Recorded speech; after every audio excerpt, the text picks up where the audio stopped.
Marketing has become more of a science than ever. And to make sense of how and why this is, I talked to Mbhele, the Absa Group Chief Marketing and Corporate Affairs Officer. We discuss how marketing and the creative industry in general can be more impactful. We also talk about how he ensures and increases campaign and creative effectiveness. For more conversations with creative industry and marketing thought leaders, please subscribe to The Lead Creative.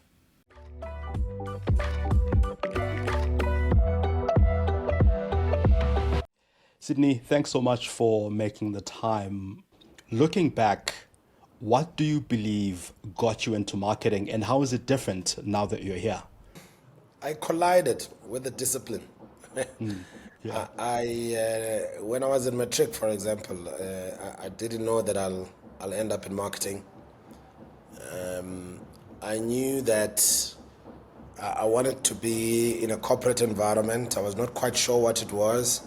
I was toying around going into accounting, but I knew that just my personality and demeanor probably would not, match that environment. And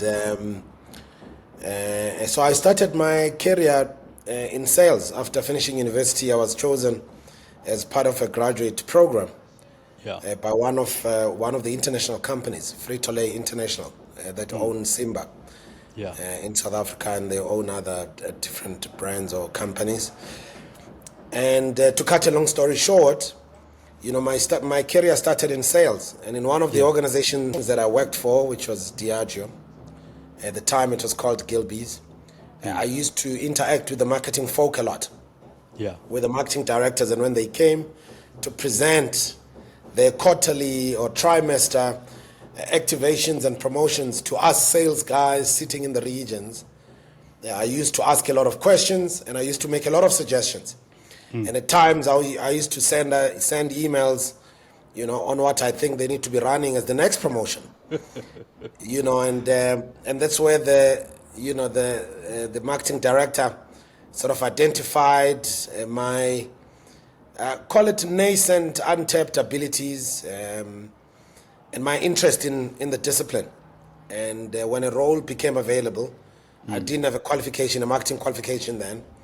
When a role became available for the biggest brand that they had at the time, it was Smirnoff. So I was given the opportunity as the brand manager. So that's how my career started, and I subsequently studied, of course, to amplify that, and maybe to go to the second part of the question, which is how has marketing changed since then? I guess technology, the way of the world, digital transformation, the accelerated pace of change, driven by that digital transformation, and the need to connect with customers differently, or probably in a more personalized way. So I think that's changed significantly, and this notion of attribution. You might know that someone, I think in the 80s, said 80% of marketing is wasted. 50% of marketing is wasted. We just don't know which 50%. And I don't think you can say that today, because the world has moved on so much about how we can justify impact or track what we do. And that's why terms like performance marketing, things like MarTech, if you just combine the need to really account for the resources that get allocated to us by our organizations. And if you just merge that, the digital technology, the need to account and what's come out of that melting pot. One of the things that has become a hot topic, I think, on this notion of which 50% is wasted, right? One of the things that has become a hot leading topic in marketing and advertising of late is this idea of creative effectiveness and measuring it, and it being more and more measurable. Why do you think it's so important now, or it has become so important, and how do you measure it? I guess investors are asking a bit more of organizations in terms of performance. And as they do to those who lead organizations, they themselves are then, sort of forced to look at their own value chains and their own systems and organizations to see whether this thing called, cost to income ratio, which is now comparable against other organizations, is where it should be. And if you take an organization and you compare it to an organization that is the same size, investors are saying, should I be investing 1 rand here or in 1 rand there? And one of the factors that is important in that decision is how profitable an organization is. And what goes into how an organization becomes profitable is how it manages its costs. Because then it influences this thing we call positive jaws. Where, profits increase or total revenue increase while costs are going down, because that gives you the legitimacy and potential to be more profitable in a more sustainable way as an organization. So they also have to ask the marketing line and say, what are we getting for what we are giving you? So as a result, we've had to, as a discipline, justify, what we are doing, account for it more so than I think we did in the past. So I hope it answers the first part of the question. How do you measure the effectiveness? How many hours do you have here? For this? Because that's a really, really big question, right? What is important, I guess, is to build models that have an element of rigor, that tells us, if I do this, this what happens. Cause and effect. Should I spend money in, maybe let me just make an elementary example. Should I be spending money on a billboard, or should I be spending money on radio? Or should I be spending money on both, maybe 50% of each on both? What informs that decision? And I think marketing people are asked to think a lot more harder and use models and now technology, but there's ways in which you can be able to deduce which of those strategic choices linked to an organizational strategy that you are trying to support and is giving you the best of impact, marketing impact. Hopefully, marketing impact results in growth for the organization, or if you are not a profit-making entity, it results in perceptual shifts for what you are trying to do. Ultimately, that's really what you're trying to do. And I think, a lot of marketing people don't maybe do this sufficiently. And my organization, which is Absa, and it's a bank, when it goes out to report its financial results, they don't talk about brand consideration. They don't talk about, generally how many customers resonate. This is the language that we use in marketing. They talk about return on equity. They talk about, credit loss ratio. They talk about, cost to income ratio. Those kind of metrics which are measured by CFOs and CEOs. The responsibility for us as marketing people is to say, if you take ROE, return on equity, what is my contribution to that? You gotta decipher that and say, what are the things that I'm doing that are marginally making an impact, that are significantly influencing that, or that are not influencing it? And I must remove those that are not influencing it and choose those that are influencing it. That said, though, one of the complexities of this time, and this is something I wanted to come to later, one of the complexities, though, of this time, we're seeing this partly in South Africa's performance at Cannes, for instance, the recent Blu-rays that we saw where there were no Grand Prix awarded, right? So part of the complexity that a marketer then faces based on these metrics that you've just mentioned is the idea that as a marketer, you're also building brand, you're also building all these other things that are measurable over the long term rather than the short term. So one of the arguments that comes out of South Africa's performance in both these awards as examples is that businesses are very focused on the short term because of economic pressures, because of all the pressures that you've just mentioned. How then do we build brand and not only focus on the short term when CFOs are saying, show me ROE, show me ROI? But I'm not fully convinced, because even if your objective was to do work that delivers in the short term, there's ways, innovative ways, captivating ways that are distinct at which you can do that. And that can result in awards. I can't answer mostly for why there are no Grand Prix, and Sure. And maybe we are just going through a phase. Manchester United used to win a lot of trophies at some point. Now they're not. Manchester City, was nowhere. Now they're winning a lot. Maybe we are just going through a phase, and maybe it's just a coincidence that there is no great work. It may also be true, what I said earlier, that there's a lot of pressure to do things, and therefore creative superiority is deprioritized, not so much about short term and long term. Creative superiority is deprioritized in exchange for probably more impact, which is less dynamic maybe. And some of the things that build organizations are the simplest of things, are things that are not winning awards. So I think you got to understand that, and not blame, the wrong people for wrong things. For sure. And I think the Cairn one is a slightly different point.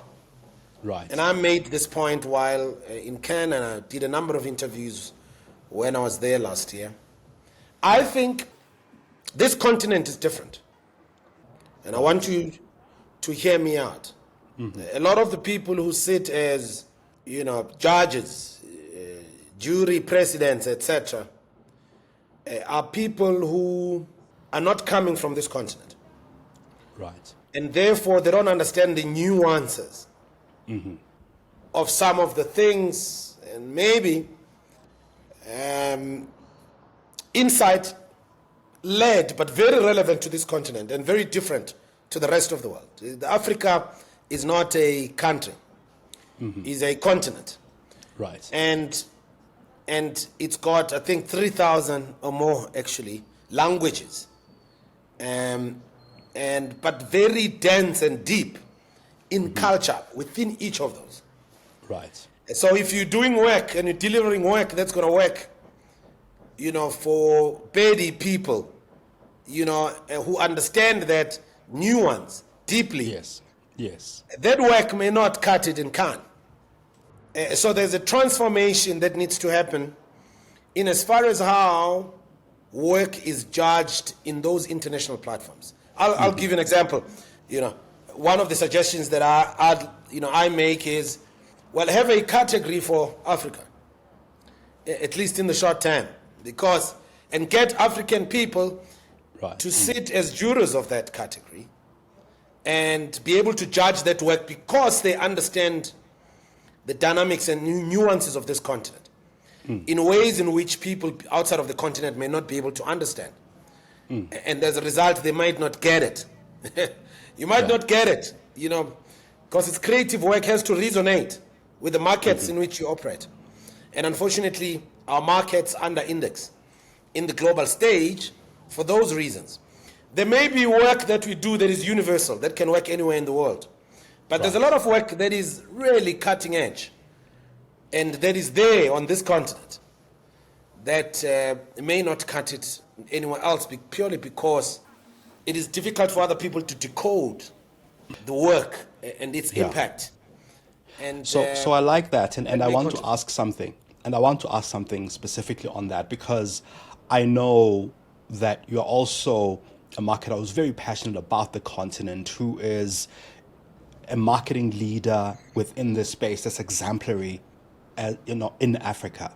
Are you seeing a lot of work just generally, or even anecdotally, that you would say this really cuts it on the African context and would work on the global stage if it was better understood? Is that something that you are seeing a lot of?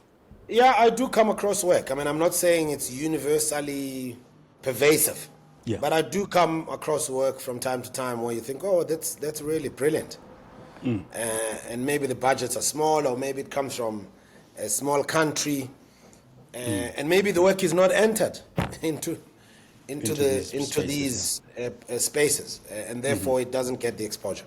So then it's not so much the long and short term, it's not so much the lack of brand building, but sometimes it could just be that the work doesn't resonate because it resonates so deeply at a continental level, or at the Potentially, to the look at people it as that a it's composite targeted. score. If Yeah. you were a composite score, Yeah. maybe there's a little bit about short term, long term. There's a little bit about, what I've just described. There's a little bit Yeah. about, so it may be different reasons that aggregate to give us this problem.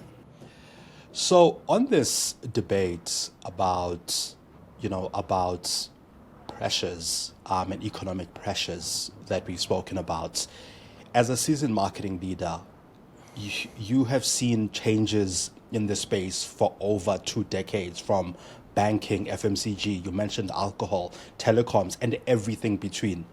Why are brands and their agencies responding differently now to economic pressures compared to how they would have over the past 2 decades that you've been at the helm of leading marketing at brands? I'm not sure if brands are reacting differently. I just think we find ourselves in a different circumstance. The world has changed. As I say, when I started marketing, there were no cell phones, maybe, or their use was very limited. Now, they're pervasive. So how you talk to people, social media, the advent of social media, and what's happened there. The boundarylessness of the world. People are traveling a lot more than they did 20 years ago. Yeah. They are preoccupied by more channels on TV than they ever were before, and radio, if you were in a car, was the main thing. Now maybe people play music instead of listening to radio. So I just think the world has just shifted, and therefore we all have to adapt to this world, this new world. And what it requires is new tactics. Is that some of us who cut our teeth back then in marketing in a different circumstance, you have to upskill yourself, you have to adapt to this new world and understand it so that you are able to effectively represent your organization in the way that you should. So I think we're in just a different world, and some marketers adapt better than others. Others are much slower at doing it. The business is asking a lot more of us. When we get to boardrooms, often we become marketing people instead of business people. Right. So I think it's a fusion of all of these things that have landed us here. And I think we have to recognize today and accept that marketing is a science. Yeah. And we've said for many years, it started off over-indexing on the creative side, part art, which is more the art part. At some point became part art, part science. Yeah. More and more, it's becoming more a science. And as it becomes a science, it's asking a lot more of the discipline. And we're not trained to be scientists. Yeah. The training that we get is not quite the training that gets us to be scientists. So our analytical abilities, and I'm hoping that people who are building curriculum for future marketers in institutions of higher learning, for example, are people who have practiced marketing. Yeah. Are people who have been at the helm of brands and marketing in big organizations, and are therefore, as we build the skills for future leaders, that they are taking some of these lessons, because we got to think differently about it. My sense is that the aspects that we need to amplify a bit more in training the muscle, Yes. and the brain of what is this thing? What is this discipline? In today's world, people still think, if you are in my job, for example, you spend a lot of time looking at ads, as approving advertising, and doing activations or that sort of thing. And there's a lot more that sits behind the scenes, which is about the business of it. I don't think we are trained sufficiently on the business of it. I went to an organization called Unilever at some point, and had I not been at Unilever, maybe there are a lot of things that I would not have been able to train. Because Unilever spent so much time, building sufficient capability for marketing people, because it recognized marketing as a lever for success. Unfortunately, not organizations do that. So as a result, we come out of different environments, over-indexing more on the wrong skills. Or let me not say wrong skills that should be, secondary. And the ones that should be primary, are probably, sort of overemphasized for other disciplines. I think a question that comes to mind for me then is that what you've just mentioned to me kind of also comes out of, in certain industries or certain spaces, it becomes a lot more scientific than in others. You mentioned Unilever. So in FMCG, for example, are you of the impression or opinion that it's more scientific in some industries, like in FMCG, like in some instances financial services, but actually in other spaces less so? As a result, we over-index on the wrong sort of things about I the think customer. It's scientific wherever you are. It's understanding what is the proposition I'm going to take to clients. Where am I going to get that? Which clients? And how am I going to win? And what sort of metrics and results I'm going to use to be able to do that. Yeah. So that value chain, which we call loosely the conversion model, is something that works anywhere you are. So I disagree that some industries more than others. This episode is sponsored by the multi-award-winning digital marketing and customer experience agency, Roger Wilco. For all your customer experience, digital marketing, and web development needs and insights, go to rogerwilco.co.za or visit rogerwilco.co.uk. You can also download the South African CX reports or the South African Township CX report directly from the site, free of charge. Both reports shed insight on people's shopper habits, changes in the marketplace, and mostly, they provide actionable brand and marketing insights. Now back to the show. So something that came out of the South African CX reports is that consumers feel that they give brands a lot of data. And yet brands, they feel, use very little of that data to personalize messaging to them. Why is there such a disconnect, and how do we fix it as marketers? It may be a number of reasons. I've given you one. We are trained not as scientists, primarily trained as, part art and part science. So that may be that we are not able to commercialize that data. We don't have the skills. Right. Okay, so that may be one of the reasons. Another reason is that it takes technology, marketing technology, to be able to do that effectively. And a lot of organizations haven't woken up to the need for that technology. First-party data, zero-party data, third-party data, this thing we call data symmetry. Yes. How do you tap into it sufficiently so that you are able to drive performance from the marketing that you do? So if you don't have that and you haven't invested in the technology, it's difficult. Because you can't go spreadsheets. We've got 9.7 million clients in in retail South Africa, for example, business. 9.7 million. I can't put all of those in a spreadsheet. Okay, so I need technology. Yes. And as people interface with Absa in many different ways, I need to be able to take that data, and technology needs to help me to be able to translate it into something that is digestible, consumable, that is builds or creates some insights, and then I can say we need to do this for this reason. So you need technology. So the first reason I've given you, the second reason I've given you. The third reason is that the value chains in many organizations are still very disaggregated. So, marketing does not have access to customer data to be able to use it effectively. So we haven't quite connected the value chains because marketing sits on the side and business sits somewhere else.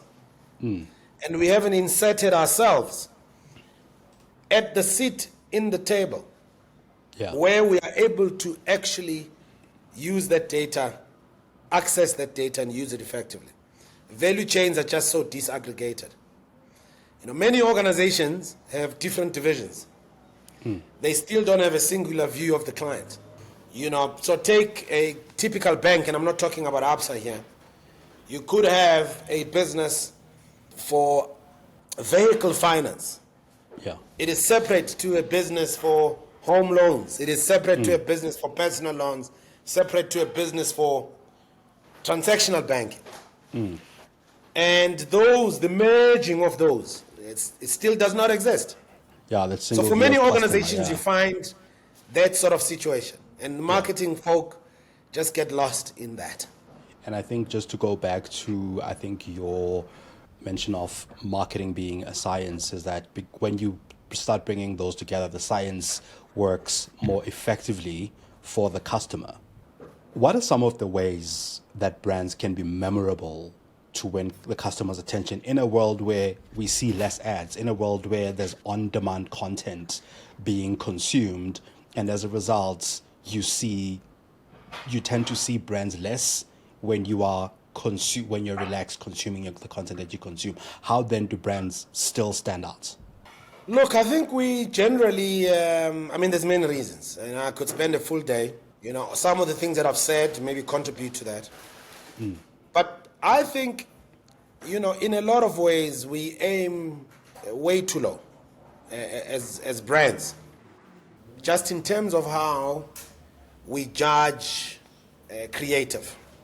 Firstly, I'm just going to give you some of the principles that I use, that hopefully start to elevate and reduces the margin of error of whatever you're churning out to be less memorable.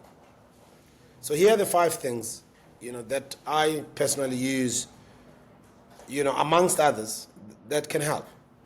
Is the work insight-led? Is it aspirational? Is it brand aligned? Is it captivating? Is it distinctive? Just take those 5.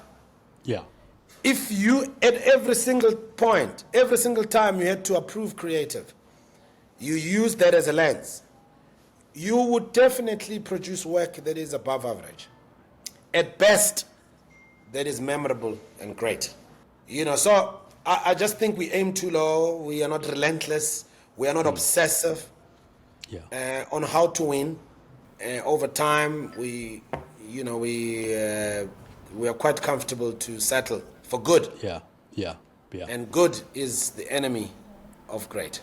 Let's just switch to this now issue of AI, because that also become a very significant part. You mentioned MarTech, and a lot of MarTech also relies on AI quite a bit to drive to that insight, to enable our brands to get better in that space. One of the things that's happening within the AI space, especially, I'm seeing this more and more in overseas content. I'm sure it's making its way here, where brands are reducing agency rates for the use of AI in their content, and they're writing clauses into those contracts that stipulate this. In your view, how will this affect the brand agency ecosystem when AI is becoming so much more pervasive in the creative industry? It's going to be devastating for the industry. It's going to be devastating. But, we can't stand in the way of human progress. Yeah. The world is becoming more efficient and more effective. And what it means is that everyone has to be innovative in finding ways to increase their revenue streams. When they shrink, they find other ways in which to grow.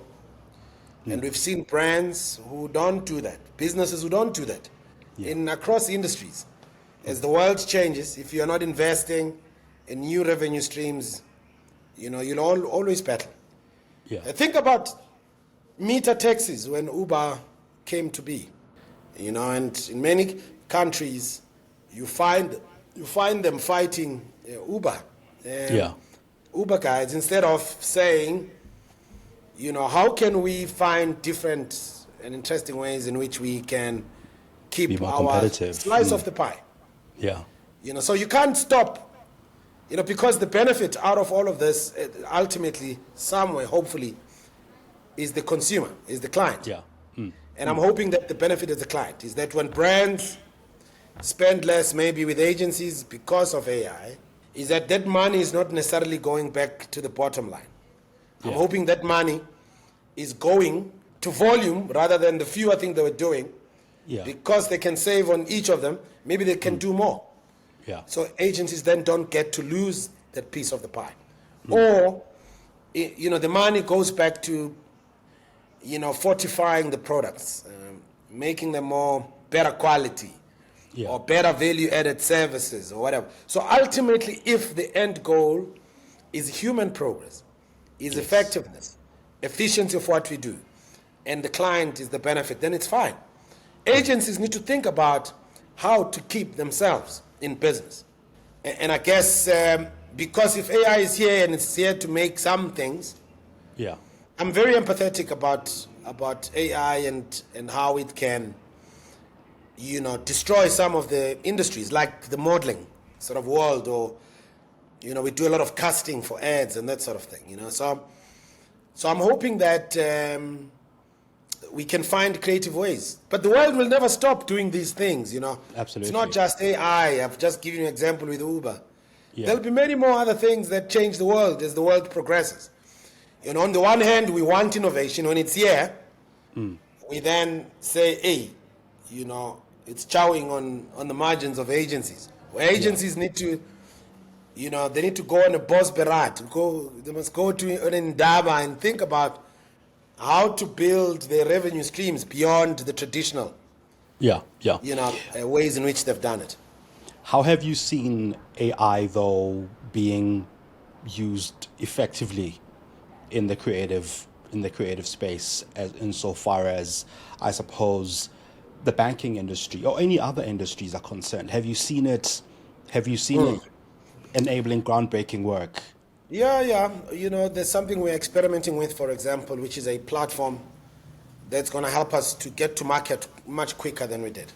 So it reduces, what would have been a 4-month or 3-month process to a matter of weeks, or in some instances a matter of days. That's going to make us a bit more effective. We can get to market much quicker. We can be more agile as an organization. That's great. But we are doing this with our agencies. So that collaboration is still kind of there Absolutely. to enhance the work. Absolutely. In the same as technology, think about technology in mining, think about technology in industry, in manufacturing. Essentially, I think we spend too much time worrying about its effects on employment. Yes. And not how we can get human beings who are not replicable to play a slightly different role in it. And I think that's the question. So there are increasing calls for brands to address societal issues. How do then brands, I suppose, balance this sort of purpose-driven campaign idea, or at least purpose-driven campaigns, with the commercial objectives, given that society is asking different things of brands? I've seen a lot of discussions, debates around that. My sense is that it's not either or. My sense is that you can be purposefully commercial. In the same way, you can grow profitably. Yes. In the same way, you can grow margins and grow volume at the same time. So I don't think it's an either. Brands can become purposeful. Purpose is so important because it's the center of gravity. It's the reason you exist. It's an existential question. And if you don't have that, what are you doing? Yeah. I mean, what are you doing? Are you in a game here? You are just shooting in the dark. So purpose needs to anchor you. And every brand can have a purpose, whatever the purpose is. Don't think about purpose maybe as in it must feed people on down the road. Yeah. It can be purpose for many reasons. So each brand can be purposeful in its own way. And I think maybe we are lazy, particularly on lifestyle brands, to make them purposeful. There is a way to be. Take a brand like, what's this beer? Carling Black Label, and the infamous campaign about, GBV and building man of stature. Yeah. Here's a beer that says we stand for something bigger. Yes. For you to enjoy yourself, with this substance does not mean it must change you as a man. So I think people run away from it because we don't want to go back to what I started in this interview with you, which is science. Yes. This discipline has become more of a science than ever before. Yeah. And we don't invest enough time on the science part.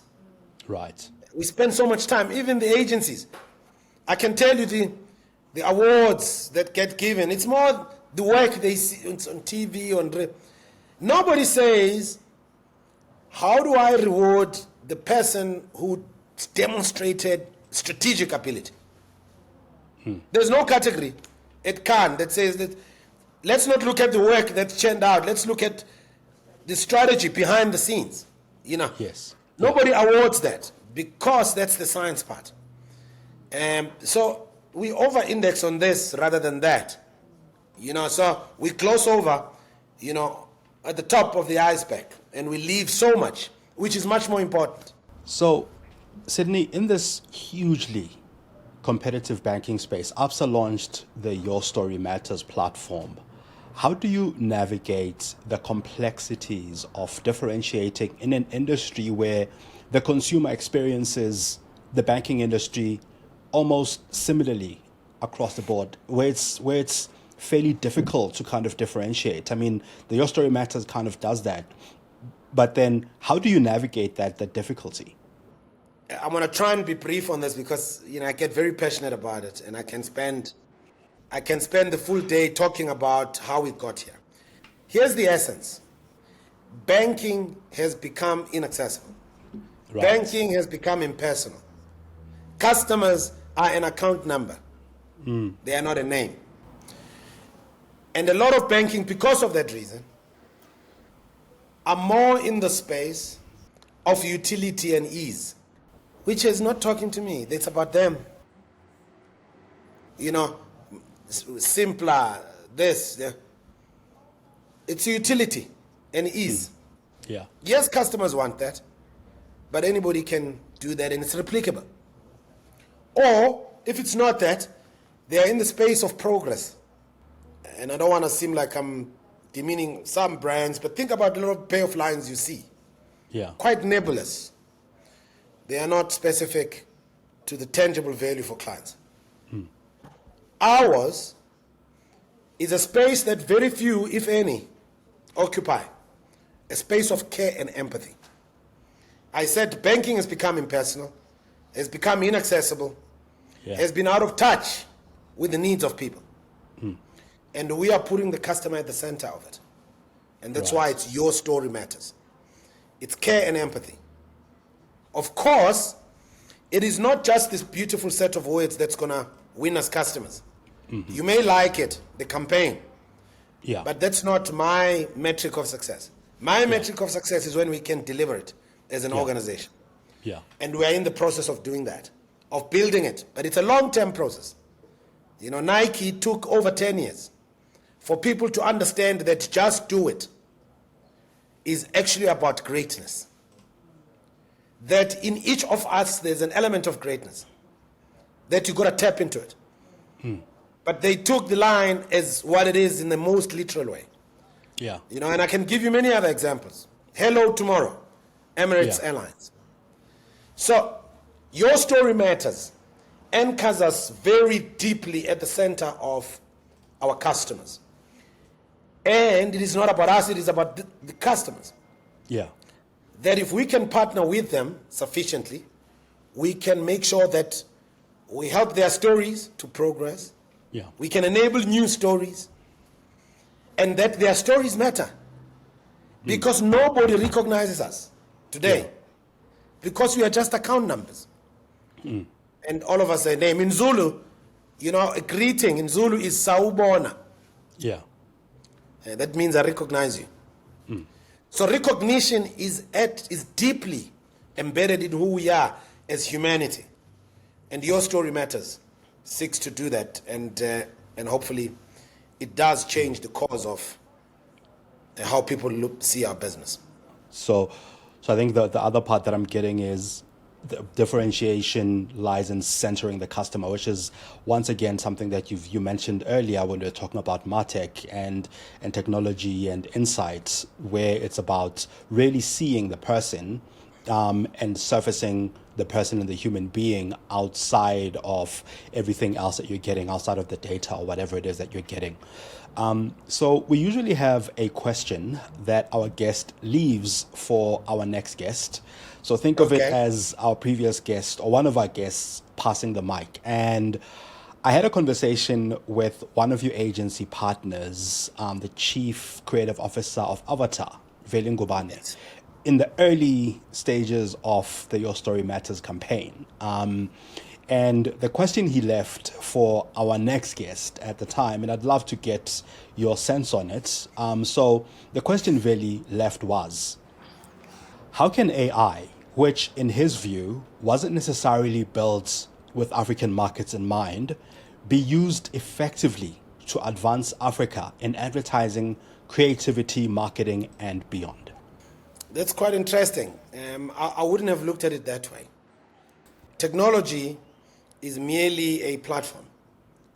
Right. What you put in as input enables you to generate something of meaning for the output. The problem with the continent, Africa in particular, and the complexity of our continent, because it is not homogeneous.